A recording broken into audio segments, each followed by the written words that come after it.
Bismillahirrahmanirrahim. Alhamdulillahi Rabbil alamin. Wassalatu wassalamu ala rasulina Muhammad wa ala alihi wa ashabihi ajma'in. Amma ba'd. Assalamu alaykum wa rahmatullahi ta'ala wa barakatuhu. Muhtaram azizlar. Alloh haq subhanahu va taoloning fazli ila siz azizlar bilan jannat sizga muborak deb atalmish suhbatlarimizni davom ettiramiz.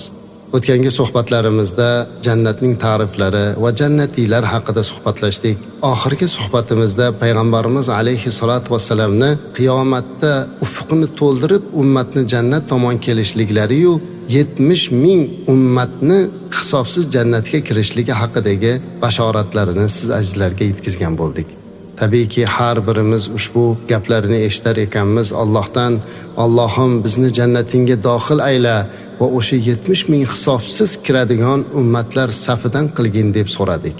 Alloh haqiqatda ham bizlarni mana shu 70 ming hisobsiz kiradigan ummatdan qilsin va jannatiylar qatoridan joy bersin.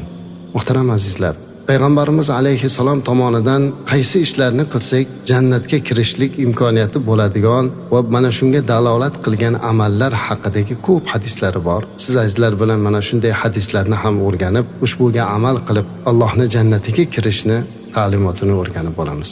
Avvalo bir narsani bilaylikki azizlar, jannat bu mu'minlar diyori.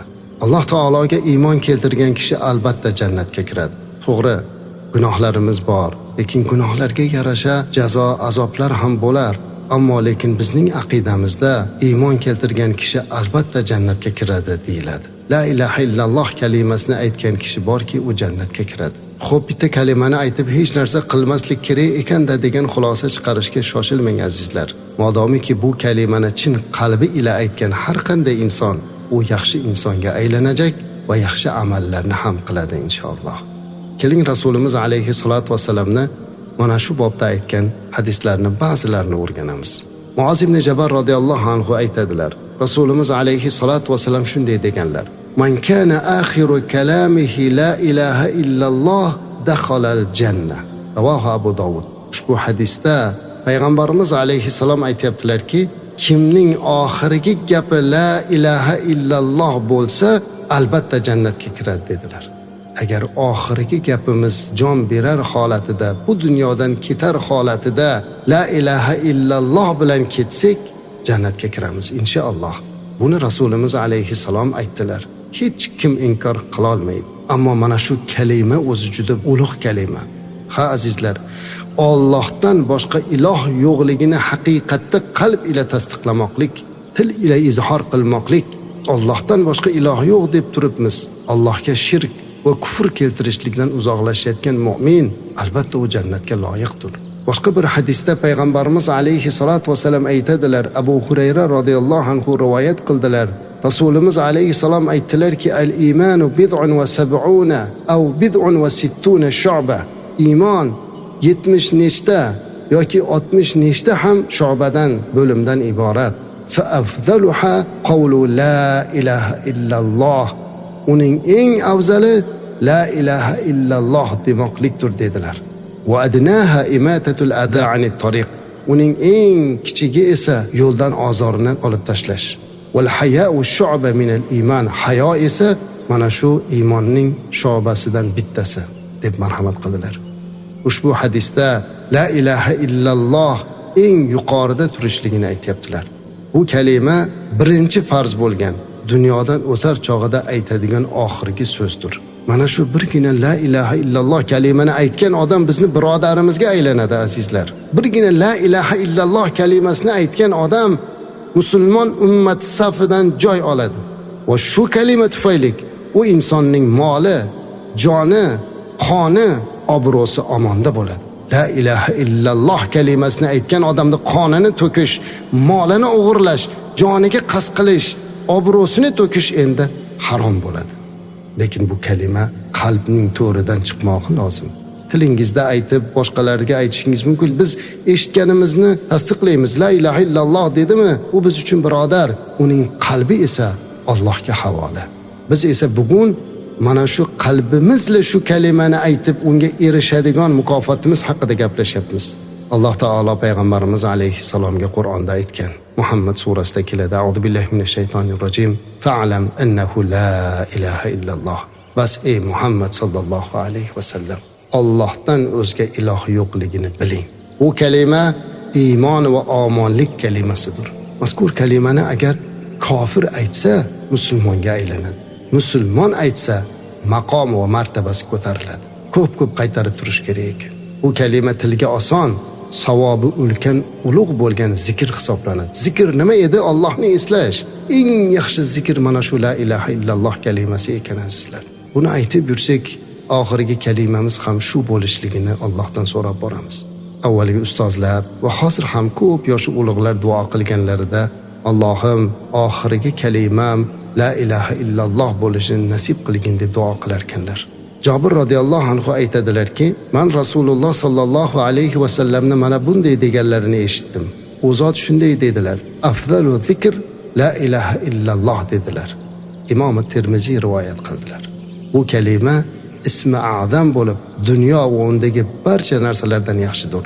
Ha azizlar, la ilaha illalloh. Bugun eshitayotganingizda necha marotaba shuni ichingizda qaytaryapsiz. Har eshitganda la ilaha illalloh kalimasini qalbingizla qaytarayotgan bo'lsangiz, siz hozir ham zikrdasiz aziz birodar va siz jannat tomon harakatdasiz. Bu kalima najot kaliti azizlar. Abdulloh ibn Amr ibn As radhiyallohu anhudan quyidagi hadis rivoyat qilinadi. Bu hadisni bir eshiting azizlar. Bu hadisni eshitib bir rohatlaning-da va la ilaha illalloh kalimasini bundan keyin tilingizdan aslo tushirmaysiz. Rasulimiz alayhisolatu vasallam shunday dedilar: "Innalloha sayukhlisu rajulan min ummati ala ru'usil khalaiq yawmal qiyamah fayanshuru alayhi 99 sijillan kullu sijillin mithlu madbil basar." Alloh taolo qiyomat kuni xaloyiq boshida ummatimdan bir kishini ixtiyor qiladi va uning 99 ta sijil to'plam qog'ozlarini ochadi. Har bir sijil ko'z qamrovuchalik bo'ladi. Qiyomat bo'lganda bir insonni ixtiyor qilib, uni oldiga 99 ta to'plamlik qog'ozlarni qo'yar ekan. Shunaqa qo'yilar ekanki, u ko'zini qamrab olgan joygacha qatorasiga qo'yilib qo'yar ekan. Bunda u insonni qilgan amallari yozilgan bo'ladi. So'ng Alloh taolo u bandaga qarab aytar ekan: "Atunkiru min hada shay'a?" Yozilgan narsalardan birortasini inkor qilasanmi deydi ekan. Qarang azizlar, hukm chiqarishlikdagi adolatni qarang. Alloh bandasidan so'rayapti, o'ziga ko'rsatyapti va orqasidan yana so'rar ekan: "Azzalamaka katabatil hafizun?" Ularni yozgan farishtalar senga zulm qilibdimi deb so'rar ekan. Shunda banda aytar ekan: "La ya Robbi, yo'q ya Robbim." Ya'ni bu nima degani? Alloh taolo aytibdi, farishtalar senga noto'g'ri narsani yozib, senga zulm qilishmabdimi? Desa banda aytibdi, yo'q ya Robbi, farishtalar bor narsani yozgan. Nimaiki qilgan bo'lsak, hammasini yozgan bo'lsa, o'z ko'zimiz bilan ko'rib turgan bo'lsak, qandoq qilib endi farishtalar bizga zulm qildi deb ayta olamiz ekan azizlar. Shuning uchun banda aytar ekan, la ya Robbi, yo'q ya Robbi, zulm qilmagan. Bor haqiqat bu. So'ng Alloh so'rar ekan, afalaka uzr? Senda biror bir uzr bormi? Fayaqul, banda aytar ekan, la ya Robbi, yo'q ya Robbi, keltira olmayman. So'ng Alloh aytar ekan, bala inna laka indana hasana. Oreki seni bizning huzurimizda bitta yaxshiliging qolgan der ekan. Shuncha narsang turibdi, ammo bizning huzurimizda bitta yaxshiliging bor. Bugun senga zulm qilinmaydi deydi ekan. Va bir bitoqa keltirar ekan. Bitoqa degani bu kichkinagina qog'oz. Hozirgi zamonimizdagi xuddi bir bilet kabi qog'oz keltiriladi. U qog'ozda ashhadu an la ilaha illalloh va ashhadu anna Muhammadan abduhu va rasuluhu deb yozilgan bo'lar ekan. So'ng Alloh taolo aytar ekanki, tarozingni hozir qil deydi bandaga. Ya'ni endi amallaringni o'lchaylik. Bir tomoniga yaxshiliklar yozilgan, bir tomoniga yomonlik, gunohlar yozilgan daftarlarni, o'sha sijillarni qo'yib tortish kerak. Alloh aytibdi, tarozingni hozir qil banda. Shunda banda aytar ekan, ya Robbi, ma hadihil bitaqa? Ya Robbim, bu nima qog'oz? Bu kichkinagina savoblarim yozilgan kichkinagina qog'ozcha gunohlarim yozilgan to'plamga to'g'ri keladimi? Alloh taolo aytar ekan, bugun senga zulm qilinmaydi. Qo'y taroziga. Tarozini bir pallasiga ashhadu an la ilaha illalloh va ashhadu anna muhammadan abduhu va rasuluhu deb yozilgan varaqcha qo'yilar ekan, bir tomoniga esa o'sha gunohlar yozilgan sijillar qo'yiladi. Shunda sijillar yengil, bitoqa esa og'ir kelar ekan. Payg'ambarimiz alayhisalom hadisning oxirida aytdilarki, "Wala yadkhulu ma'asmillahi shay", Allohning ismi bilan biror narsa undan og'ir kelmaydi dedilar. Bu hadisni Imom Termiziy rivoyat qildi azizlar. Qarang, mana shu birgina kalima hamma narsadan og'ir keldi. Shuning uchun ham bu qanchalik ulug' va najot kalimasi ekanligini bilmoqligimiz lozim.